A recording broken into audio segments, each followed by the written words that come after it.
미국의 정신 건강을 연구하는 데이비 핑크라는 교수가 있었습니다.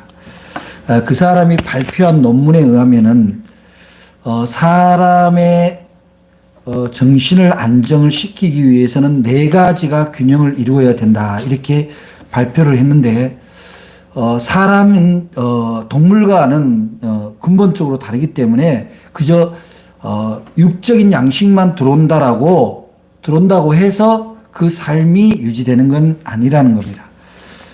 우선 영적으로 정신적으로 건강해야 안정과 평화를 찾게 되는데, 그것을 위해서 이 4가지 균형 요소가 필요하다는 겁니다.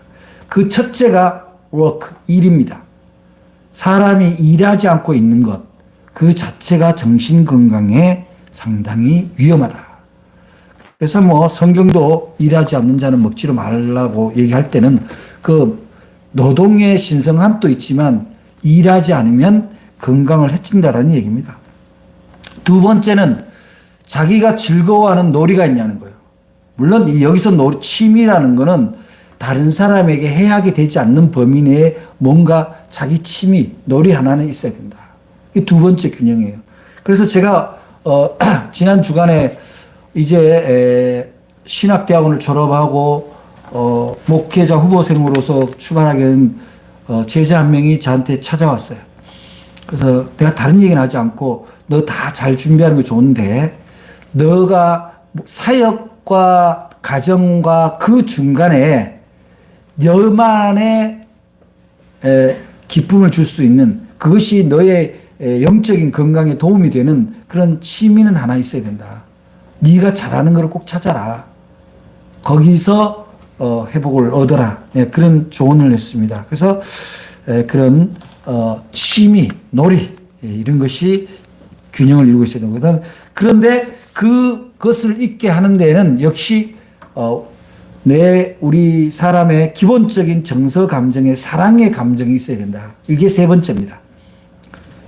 이 데이비 핑크라는 사람은 물론 크리스천일 가능성은 있지만 목회자는 아니거든요. 그런데 이 사랑이라는 감정, 이 사랑이라는 에너지는 굉장히 중요하다. 그런데 그 사랑은 어떨 때 가능합니까? 사랑할 대상이 있고 사랑을 주는 관계가 있어야 되는 거예요. 이 관계를 얘기하는 거예요. 가족 관계, 부부 관계, 동료 관계, 이런 것에서 사랑이 나를 지탱해 주느냐는 거죠. 그 다음 네 번째가 바로 중요한 균형을 찾는 것이 뭐냐면은 워십, 예배입니다. 저는 그런데 이 데이비 핀트 박사의 이 이야기에서 제가 이 사람이 네 번째 균형을 이루어야 되는 게 예배라고 얘기를 했는데, 이 주장에 전적으로 동의를 하면서 이 위에 먼저 말한 3가지가 있기 위해서는, 3가지가 건강하게 균형을 이루기 위해서는 예배가 출발이 돼야 된다는 거예요. 예배가 그 출발의 에너지원이다. 그렇게 생각하는 거죠. 건강한 예배를 통해서 건강한 일이 주어지고, 건강한, 말하자면은 놀이, 건강한 관계가 이루어질 수 있다. 그래서 오늘 이제 여러분들과 함께 나눌 말씀의 주제가 하나님이 기뻐하시는 예배자. 주일날 다 예배 드리러 옵니다. 다 예배 드리러 오지만 과연 예배당 문턱에 들어온 모든 자의 예배를 다 기뻐하시냐는 문제는 제가 감히 하나님의 마음을 다 알 수는 없지만 그러시지 않을 가능성이 많다라는 거예요. 일부는 기쁘게 받아들이시고 일부는 안타까워하시고 슬퍼하실 수도 있다. 그의 예배를. 그래서 우리가 영적인 존재라는 거죠. 영적인 존재라는 것은 나에게 하나님이 분명히 당신의 영을, 하나님의 영을 우리 안에다가 이른바 분양 넣어주셨다 이 말이에요. 넣어주셨는데 우리는 때로는 하나님의 영을 보기보다는 영이 가기 직전에 혼의 상태에서 보통 삶을 살 때가 많습니다. 근데 예배는 바로 혼을 넘어 영의 삶을 인도하는 출발점이 되는 것이 하나님께 드리는 예배입니다. 그래서 보면은 예배를 잘 드리는 인물로 이제 성경에 보면은 뭐 이제 예시로 쭉 여러 사람이 나오지만은 뭐 이제 아브라함이 믿음의 조상이 된 이유가 뭐예요? 100세에 낳은 아들을 모리아산에서 하나님께 바치는 믿음이 있었잖아요. 그러게 전적인 믿음의 예배였던 거예요. 그렇기 때문에 믿음의 조상이 된 거거든요. 그 모세도 마찬가지 아닙니까? 자기는 말도 오느라고 능력이 없는데 자기 보고 이집트에 들어가서 이스라엘 백성을 다 데리고 와라. 그래서 자유인이 되게 해줘라. 라고 얘기를 할 때 나는 능력이 없지만 간다는 거 아닙니까? 그 순종의 믿음, 순종의 예배가 그를 성경 안에서 위대한 지도자로 남겨놓은 거죠. 그 결정적인 분이 누구입니까? 예수 그리스도 아닙니까? 당신을 인류를 구원하기 위한 최종의 가장 결정적인 제물로 올려드린 예배자가 바로 예수 그리스도입니다. 우리는 예배를 어떻게 생각합니까? 하나님 앞에 주일날 예배 드리는 거를 그냥 하나의 문화적인 코드, 안 가면 찜찜하니까. 혹시 그런 건 없는지 오늘 예배를 통해서 여러분들이 좀 돌아보시기 바랍니다. 하나님이 기뻐하시는 예배자가 그야말로 성공하는 예배자예요. 예배의 성공자가 되는 거예요. 하나님이 기뻐하시는 자가. 그래서 오늘 말씀을 통해서 우리가 조금 예배에도 뭔가 원칙이 있다, 기준이 있다라는 것을 우리가 한번 되새겨 볼 필요가 있습니다. 그 첫 번째는 기억하라는 거예요. 우리가 뭐 예배를 드린다고 해서 아무 때나 아무 장소에서나 막 예배를 드릴 수는 없잖아요. 물론 삶의 예배는 다른 부분입니다만 하나님 앞에 우리가 예배 드린다는 것은 세 가지의 선포의 의미가 있어요. 첫째는 하나님께 내가 하나님의 자녀인 것과 백성인 것을 고백하는 자리고 하나님이 나의 모든 구원자고 에너지다라는 것을 고백하는 자리가 바로 예배인 거예요. 그래서 감사하다라는 거죠. 감사의 자리. 그다음 두 번째 뭐예요? 함께 모인 회중에게 우리는 하나님 안에서 한 가족이고 한 공동체고 한 형제 자매다. 서로가 믿음의 가족이라는 것을 선포하는 자리예요. 그리고 세상에는 뭡니까? 예배를 드리러 오지 못하거나 안 오는 사람들에게 이 예배가 소중하다라는 것을, 이 예배가 내 생명줄이라는 것을 선포하는 게 우리가 정기적으로 드리는 주일 예배의 의미라고 할 수 있습니다.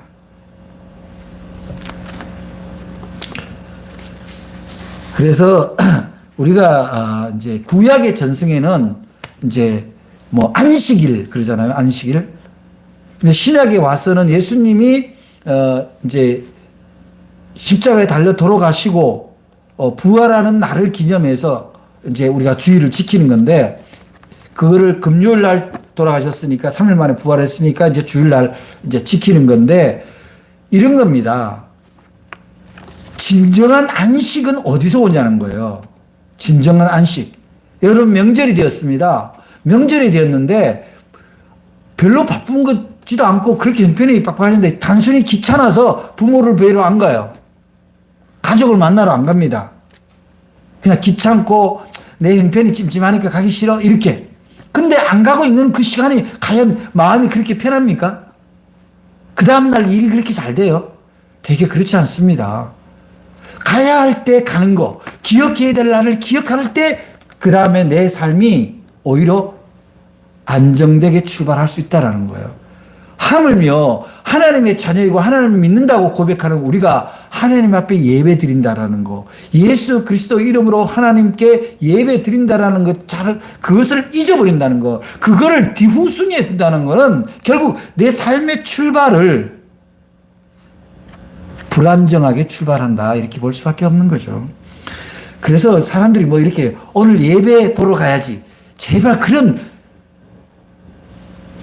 좀 세상 말로 덜 떨어진 표현하지 마세요. 예배가 무슨 공연입니까? 예배를 보러 가게. 예배는 드리는 거죠. 아니, 자기 조상한테 제사를 모시러 가는 거는 제사 모시러 간다 그러면서 교회 예배 들어간다면 예배 보러 간다. 아, 예배 보고 왔어. 그렇게 표현하는 것 자체가 안 맞다라는 거예요. 제가 볼 때는. 여러분들은 그런 표현하지 마세요. 큰일 나요. 그래서 또 막 이렇게 얘기를 해요. 뭐, 주의를 지켜라. 안식일을 거룩히 지켜야 되기 때문에 주의를 지켜라. 지키라는 말은 마치 의무적인 거예요. 굉장히 수동적이고 피동적으로 들린단 말이에요. 내 삶이 하나님 안에서 좀 더 평화롭고 자유로워지기 위해서 하나님 앞에 감사 찬미를 올리러 오는 건데 그것을 뭔가 좀 마지못해 뭔가 지켜야 되기 때문에 온다라고 하는 거는 다소 소극적인 대답이다. 그런 생각이 드는 거죠. 그래서 우리는 그 예배를 우리가 우리 삶의 참된 평안을 위해서 출발할 때 아까 전에 데이비 핑크 박사가 얘기한 그런 4가지 요소의 균형을 이루기 위해서 어디서 출발할 거냐 이거예요. 한 주간의 삶을 어떻게 출발할 거냐, 어떻게 내 평안을 찾을 거냐라고 할 때 그 예배를 드린다고 할 때 이거를 지킨다든지 보러 간다든지 이런 표현은 맞지 않다는 거죠.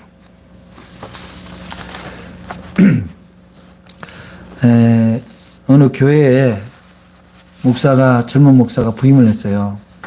그래서 첫 번째 이제 설교를 하려고 막 준비를 하는데 뜨겁게 기도하고 준비를 했는데 그 첫날 갔더니 교회 예배당 자리가 다 비었어요. 그 중직 몇 사람만 오고. 그래서 도대체 이게 무슨 일인가 했더니 그 전에 있었던 교인들이 자기 그 전에 담임 목사님이 연로하시고 뭐 그분에게 익숙해져서 젊은 목사 오는 것이 부담스럽고 뭔가 마땅하지 않았는지 안 왔어요. 그러자 이 젊은 목사가 패기 있게 뭘 했냐면은 지역신문에다 광고를 냈어요. 땡땡 교회가 죽었습니다. 그래서 장례 예배를 치르니 모두 모여주시기 바랍니다. 그렇게 해서 그 다음 주일날 다 모이라고 광고를 했습니다. 그랬더니 뭐 교인들이고 주변 사람들이고 무슨 일인가 해서 막 다 모여드는 거예요. 그런데 이 목사님이 진짜로 간을 딱 갖다 놓고 장례의식을 치르는 거예요. 땡땡 교회는 하나님 앞에 예배를 드리지 못함으로 그 영이 죽었고 그 교회의 사명이 죽었고 그 교회 성도들이 다 세상에서 죽었기 때문에 오늘부터 예배를 드린다. 그리고 나서 이제 모두 나와서 고인을 참배하라고. 그리고 그 간짝 안에다가 거울을 넣어놓은 거예요. 그럼 그걸 들여다보면 어떻게 해요? 여러분들 누가 죽었는지 와서 보세요. 그걸 보면 자기 얼굴이 보이는 거죠.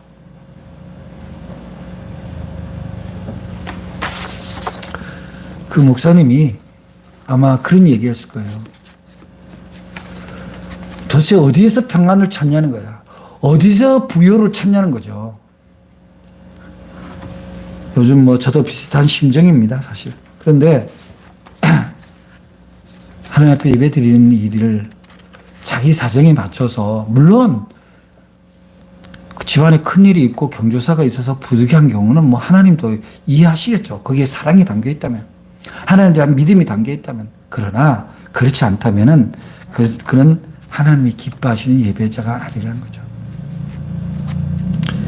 저도 뭐 사업을 했습니다마는 일요일날 열심히 일한다고 해서 돈을 더 벌려지는 건 아닌 것 같아요.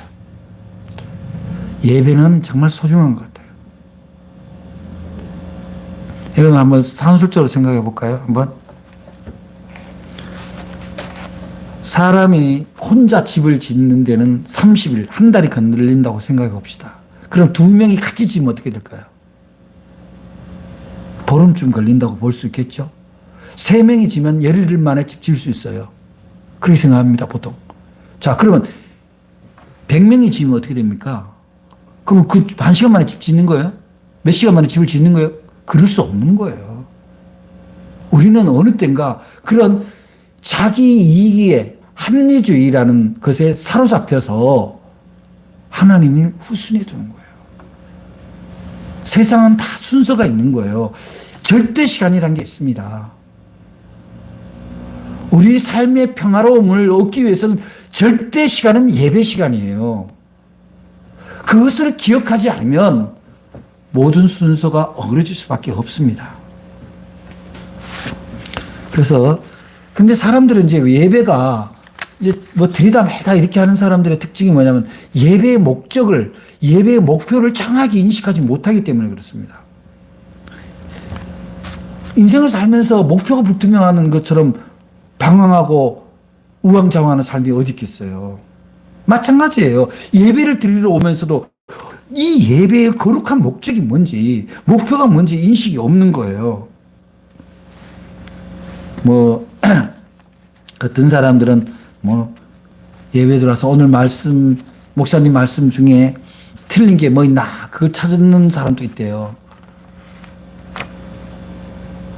문제점이 뭔지. 예배 목적이 아니잖아요.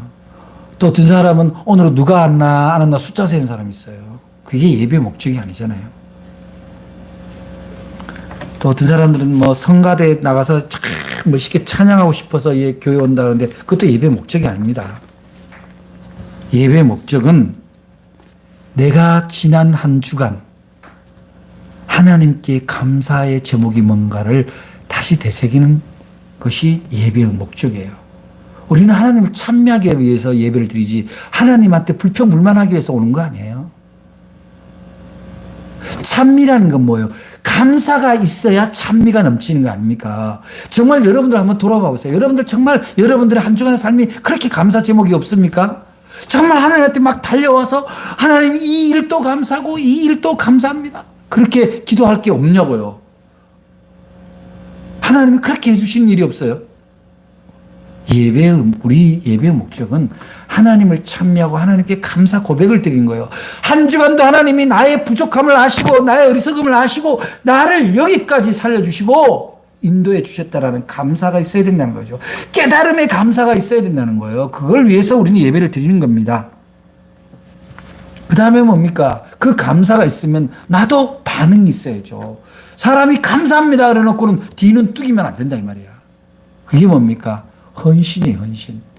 헌신은 물론 교회 사역에 열심히 봉사하는 것 중요하고 감사한 일입니다. 그러나 그 헌신은 뭡니까? 하나님의 영광이 나타나는 하나님의 칭송을 세상에서 드러내는 헌신이에요. 좀 손해보더라도 공동체 안에서 내가 좀 더 헌신하고 좀 더 성실하며 좀 더 내어놓을 수 있는 그 헌신의 준비가 어떻게 해요? 그리스도 예수의 사랑을 본받아서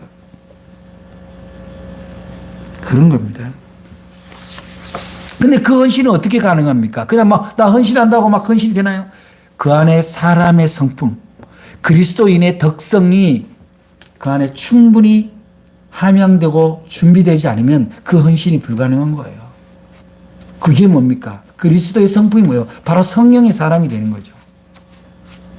성령의 사람이 될 때만이 사실은 그리스도를 찬미하고 사랑으로 헌신하는 게 가능하거든요. 그래서 우리 예배의 목적은 내가 어떻게 하나님의 영광을 나타내서 헌신할 수 있는 나의 능력을 키우느냐, 성령의 능력을 키우느냐, 성령의 에너지를 받느냐, 그것이 예배의 목적이에요. 오늘 예배 가운데 성령의 은혜가 여러분에게 임해서 여러분이 그런 사랑의 삶을 살아가는데 부족함이 없게 되기를 주의 이름으로 간절히 축복합니다. 그렇게 해서 얻는 게 뭐예요? 바로 여기서 우리가 예배 후에 파송돼서 나가서 세상 속에서 그리스도의 증인이 되는 거예요. 예배당 내려가면 세상 사람 되고 예배당 올라오면 그리스도인이 됩니까? 그런 예배자는 하나님이 기뻐하실 수가 없는 거예요. 하나님은 예배당 나가서 독생자 예수 그리스도의 사랑을 증거할 수 있는, 복음을 증거할 수 있는 증거자를 위해서 예배의 자리로 여러분을 초대하셨다는 사실을 잊어서는 안 됩니다. 그것이 예배의 목적이에요. 우리의 삶의 승리는 교회 밖에서 일어나야 합니다. 그래서 예배의 목적을 그리스도의 증인이 되는 것에 둘 때 내가 그 목적을 무시하고 예배를 피할 수가 없는 거죠. 그 네 가지 목적에 부응하기 위해서 나는 주님 앞에 집중할 수밖에 없다. 그것이 바로 하나님이 기뻐하신 예배자의 거룩한 목적이 되는 겁니다. 갓 목사 안수를 받은 아주 젊은 목사님이 이제 부임을 했는데, 이제 교회 중직들이 모여서 저녁을 대접을 했어요. 대접을 하는데, 그 밥을 잘 먹고 차를 마시는데, 그 교회 중직의 어느 한 평신도 리더가 이렇게 얘기하는 거예요. 목사님이 목회를 잘 해주셔서 온 교인이 기뻐하실 수 있도록 부탁을 드립니다. 즐겁게 교회 나올 수 있도록 부탁을 드립니다. 특히 교회에 헌신한 사람들의 기쁨이 되어 주세요. 그렇게 부탁을 했어요. 그런데 밥 먹는 자리니까 차 먹는 자리니까 그 얘기 안 하고, 그 다음에 또 그분을 만나는 자리에서 장로님 말씀은 잘 들었는데 어쨌든 저는 첫째가 하나님이 기뻐하시는 예배를 위해서 헌신하겠습니다. 하나님이 기뻐하는 예배자가 되도록, 우리 성도들이 그런 예배자가 되도록 제가 애쓰겠습니다. 그 과정에 교인들이 저를 기뻐할지 불편할지는 저도 알 수 없습니다. 제가 살아보니까, 제가 목회를 한번 예상해보건데 들어보니까 하나님을 기쁘게 하는 일을 할 때 사람의 마음이 불편할 때가 종종 있더라고요. 사람 마음을 기쁘게 하자고 하나님 마음을 슬프게 할 수는 없지 않습니까? 예배 목적은 하나님을 기쁘시게 하는 거예요. 여러분들이 예배 후에 목사가 마지막 기도를, 결단의 기도를 할 때 여러분도 같이 하셔야 되는 거예요. 이 말씀을 통해서 내가 하나님이 기뻐하시는 예배자, 삶의 예배자가 되어야 되겠다.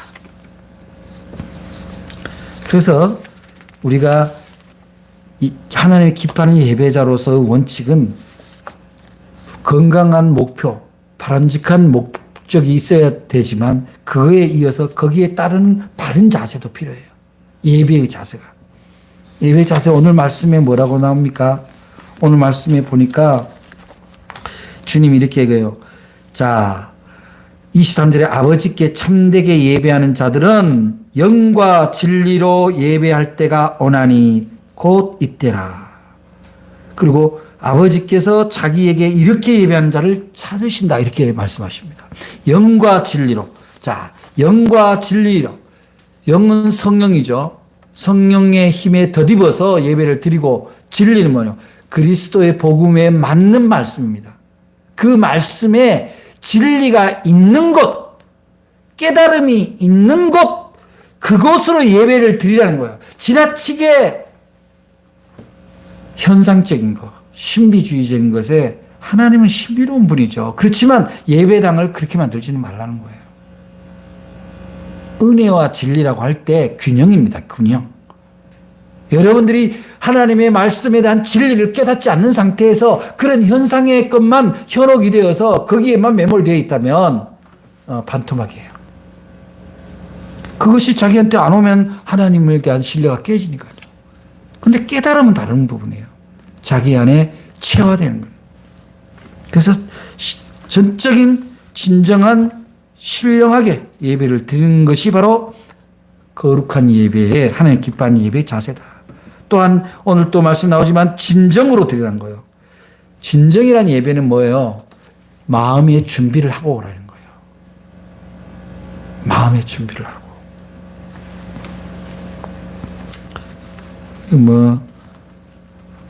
예배 드릴 때 보면 어떤 사람들은 헐레벌 떠 와서 막 예배 드리는 사람도 있고, 주님 앞에 감사한다고 하면서 예물도 준비 안 된 사람도 있고, 성경책도 안 갖고 오고 주보도 안 보는 사람도 있고 뭐 요즘 다 스마트폰 보지만 물론 그런 문명의 이기도 있지만 사실은 진심으로 예배를 드린다면 하나하나를 소중하게 생각을 해야 되는 거죠. 준비하는 자세. 그 준비하는 그 기도와 그 시간이 바로 진심이 담겨 있는 거거든요. 그래서 예배라는 게, 우리 어떤 형식, 물론 예배라는 어떤 형식은 있습니다만 그 형식에 내용이 얼마나 충실하냐잖아요. 그 내용은 바로 여러분들의 믿음이고 자세라는 겁니다. 우리가 뭐 모임에서 놀러를 가도 비행기 놓치면은 못 가잖아요. 그런데 보통 비행기 타고 가려면 어떻게 해야 돼요? 보통 2시간 전에 와 있으라고 그러지. 뭐 예배를 2시간 전에 올 필요는 없지만 우리가 그러한 준비된 마음, 최소한 놀러 가는 것보다는 더 준비된 마음은 있어야 되는 거 아니냐. 이제 그런 생각을 하는 거죠. 그래서 습관적으로 그냥 오는 사람들 그렇게 예배를 드려서는 진심으로 예배를 드린 거라고 볼 수가 없다. 그 다음에 예배의 대상을 정확하게 하라는 거예요. 예배 자세에서. 예배 대상이 누구예요? 오로지 하나님이에요. 종종 간증 집회나 이런 걸 들어보면은 굉장히 위험할 때가 있어요. 또 어떤 교회 창립 예배라든지 뭐 담임 목사님 뭐 기념하는 예배를 가보면 너무 칭송을 해요. 저는 조금 불편할 때가 있어요. 제가 미랄교회에서 부교육자를 했을 때 미랄교회 창립 기념 주간에 제가 담임 목사님한테 건의를 해서 내가 미랄교회에서 받은 은혜 해서 교회 임원들은 전원 새벽 기도회에 나와서 돌아가면서 간증하자. 그거를 제가 제안을 했어요. 그래서 어떤 말씀에 은혜 받았는가, 또 어떤 위기에서 건짐을 받았는가, 어떤 사람을 전도해서 영혼을 구원했는가, 이런 것들에 대해서 간증하자. 그리고 뭐 큰 사고 나서 수습된 사람 말고 그런 사람도 뭐 중요하긴 합니다만은 찾아봐라. 그래서 책을 냈어요, 나중에 그 간증을. 그래서 우리는 예배의 자세, 준비된 자세가 굉장히 소중하다. 이제 예배 드리는 사람들, 뭐 우리 교회는 그런 분이 없습니다만은 그 소위 그 아웃사이더형으로 해가지고 그냥 늘 교회 중심으로 오지 않고 주변 부분을 돌고 그냥 찬양 듣고 그냥 박수 치고 그냥 그렇게 가는 분들이 있어요. 바쁘면 못 오고. 그 다음에 자기가 하는 교회 내에서 하는 사역이 있죠. 그 사역이 마치 예배인 걸로 착각을 해요. 언젠가 제가 전에 있었던 교회에서 그 지휘자가 이제 성가대가 잘 안 맞고 어려운 곡을 하니 잘 안 맞고 그러니까 막 화를 내요. 연습할 때도 화를 내고 또 막 목사님이 위에서 보면은 막 안 맞으면 표정이 막 찌그러져가지고 막 이런 게 막 보입니다. 그래서 목사님이 얘기하셨어요. 쉬운 찬송하고 마음에 감동이 없는 찬송, 잘 못하는 찬송 찬양하지 마라. 공연장 아니다. 저 전적으로 동의해요. 새로운 찬송을 뭐 공부하는 건 좋습니다만 그게 예배는 아니잖아. 막 세련되고 잘 부르는 게 중요하긴 하지만 그 때문에 마음에 짐이 되고 상처가 되고 니는 안 나왔으면 좋겠어 이런 생각이 들고 제 성가대에 빠져 막 이러면 안 되잖아요.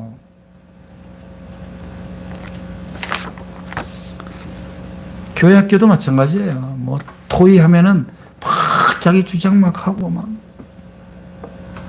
예배는 하나님께 영광을 올리고 우리가 하나님으로부터 그 사랑의 진리를, 영적인 에너지를 받는 거지 그런 일들이 아니다.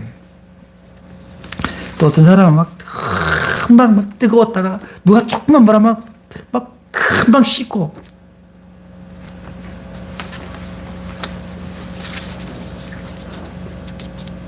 저 사람 비평가형이죠. 비평가형. 그냥 아유 여기 목사님은 어떻고, 여기 교인들은 어떻고, 여기 교회 분위기는 어떻고, 무슨 구경꾼입니까? 여러분들은 그런 사람 아니잖아요. 그래서 하나님의 기뻐 예배하시는, 예배 찾으시는 예배자, 기뻐하시는 예배자는 어떠냐면, 이른바 향유 옥합형. 자기를 것을 온전히 내어놓을 수 있는, 그걸로 하나님을 제사할 수 있는 그런 믿음이죠. 그 마리아가 자기가 벌은 그 옥합을 자기 전 재산이죠. 굉장히 귀한 거예요. 그거를 그냥, 그거는 원래 장례식 때나 혹은 그 귀한 분이 오면 목욕하고 발라주는 거단 말이에요. 근데 그거를 통째로 예수님의 발을 씻어요. 예수님이 그러잖아요. 온전하게 제사 드렸다. 그거는 뭐냐면 비싼 거를 줬다는 게 중요한 게 아니라 온전하게 드렸다라는 거예요. 온전하게. 그래서 하나님 기뻐하는 거는 우리들의 어떤 껍데기를 원하는 게 아니에요. 너희의 마음, 너희의 삶을 온전하게 나에게 보여다오. 너희의 믿음을 온전하게 보여달라는 거예요. 그래서 이제 마지막으로 정리를 하면은 이렇게 드려진 예배를 통해서 하나님이 최종적으로 기뻐하는 지점이 어디냐면은, 자, 80%, 90%가 이렇게 준비됩니다. 하나님이 기뻐하는 지점은 10% 지점이 있어요.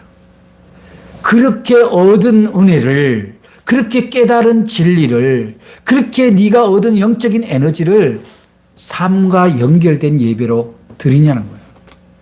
예배당에서는 그렇게 거룩하고 겸손하고 온유한데 나가면 똑같아.